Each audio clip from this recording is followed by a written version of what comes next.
Hi, my name is Grace and welcome to my channel. In my channel, I focus on helping you succeed in your career so that you can be able to make a decent income that will support a happy, healthy, and meaningful life. So if that's something that sounds interesting to you, please subscribe. In today's video, I'll be talking about how to speak up confidently in meetings. Now, in my role, I know that I get invited to a lot of meetings every week. And so the US culture is just generally very meeting heavy. And so if somebody puts a meeting on your calendar, it's usually because they're trying to accomplish something.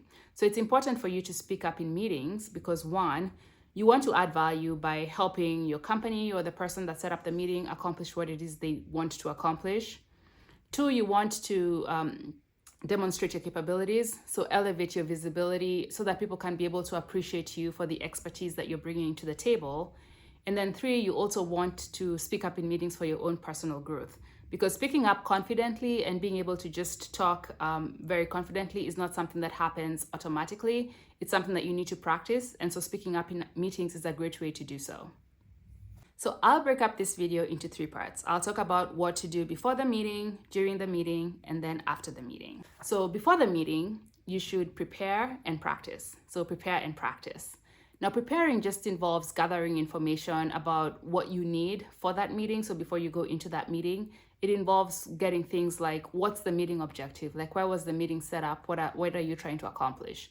You also want to understand what's your role in that meeting. So why did they invite you? So I know when I get invited to meetings, it's usually because I'm bringing my actuarial expertise. But even beyond that, why was I specifically invited versus like another actuary? So you need to think about that, like what's your specific role and why were you invited to that meeting? And one thing to mention is that if you're not clear on the meeting objectives or you're not clear on your role in that meeting, then you should be questioning whether you should attend that meeting at all. And like I said, the US culture is very meeting heavy. I'm sure you already have a lot of meetings on your calendar that you have to attend. So it's really important that you're very careful with your time. And so you want to attend a meeting where you understand the objectives and you understand your role in that meeting. The other thing you want to do in terms of gathering information is get a meeting agenda from the organizer, because what that will do, it'll help you understand how that person views the flow of the meeting to go. It'll help you understand what topics are coming up in that meeting, and that will help you prepare. The next thing you want to do is figure out what your viewpoint is going into that meeting. So given your role, there's certain things that you might have to do. Like you might need to research, you might need to read up on certain topics to get ready for that meeting. You might need to figure out if you need to reach out to other people ahead of the meeting to gather information. So it's just a matter of figuring out what you need to do to prepare for that meeting. And when you're putting down your thoughts of what you want to bring up in the meeting, keep in mind your thoughts don't have to be grandiose. They don't have to be like perfectly thought out or absolutely fantastic ideas that you're bringing to the meeting. Just bring whatever idea you have, even if it's half-baked. You don't know whether your half-baked idea is going to spark somebody else's breakthrough. And then you'll come up with an even better solution when you guys put your heads together. The other thing you want to do is make a note of any questions that you have, because chances are if you have questions, somebody else probably has the same questions. So it's just helpful to jot them down so that you're ready to ask questions at the meeting. Then once you have all of that information, the next thing you want to do is practice.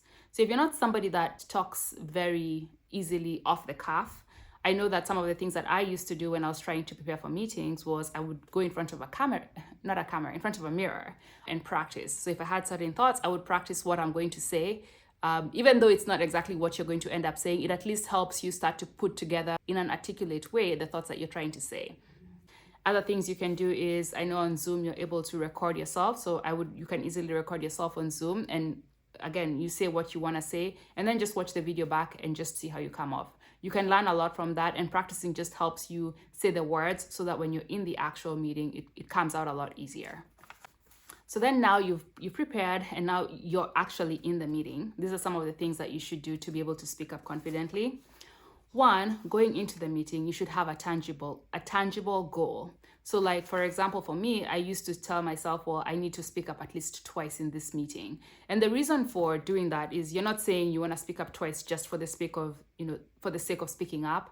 Remember, you've prepared for this meeting, so you actually will have some thoughts or some questions to ask. And so, when you're speaking up twice, you will be adding value to the meeting. But having that goal holds you accountable, because now you have something that you're striving towards. And you want to make sure your goal is something that will challenge you. So if you find that, or you've set a goal of speaking up twice, and you've done that for a couple of times, maybe now you want to set a goal of speaking up 3 times, 4 times. So make it something that's going to be challenging for you.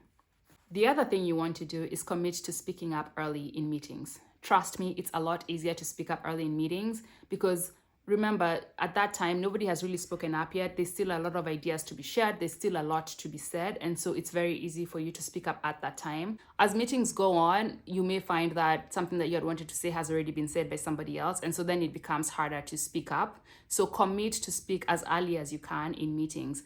The other thing that does is it, reduces the pressure. So like if your goal was to speak up 2 times in the meeting and you get the 2 times out of the way pretty early in the meeting, then you have no more pressure. And you might actually find that, well, it wasn't that hard to speak up, so maybe I'll just continue speaking up. And so you end up even speaking up more during the meeting, but now you're doing it in a more relaxed way. You've already hit a goal that you set for yourself. And so it's a lot easier to do so.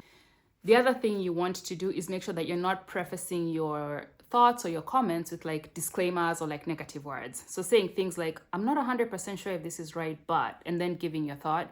You already provided a disclaimer that you don't think what you're saying is, you're not confident in what you're saying. And so you're reducing the credibility of what it is that you end up saying.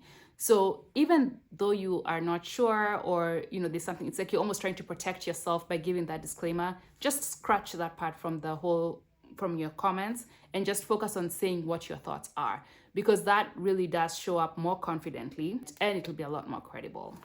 The other thing you want to do that's a very easy way to like speak up is to actually raise your hand when it comes to next steps. So usually at the end of the meetings, there's next steps and they're trying to assign owners to like the next steps. So raise your hand if it's something that's in your wheelhouse and just say, yeah, I'm going to do it.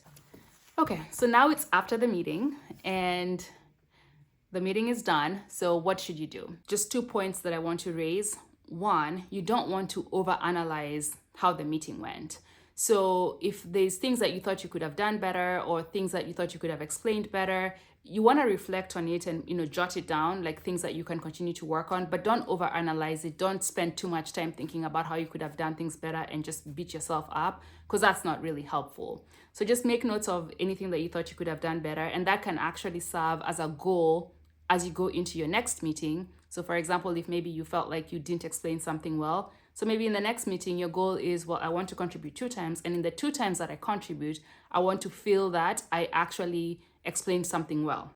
The other thing you want to do is celebrate any sort of things that went well or any wins. I'm a big fan of giving yourself a pat on the back. So if you wanted to speak up twice and you spoke up twice, that's great. You hit a goal.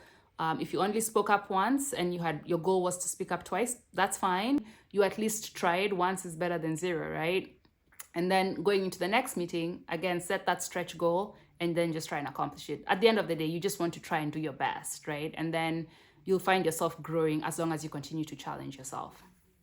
The other thing you want to do after the meeting is to follow up on any of the action steps that you raised your hand and said that you are going to do.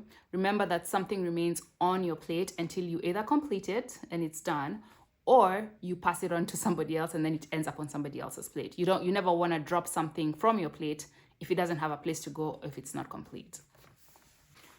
So those are some of my tips on how to speak up confidently in meetings. If you have any other tips to share, please share them in the chat below.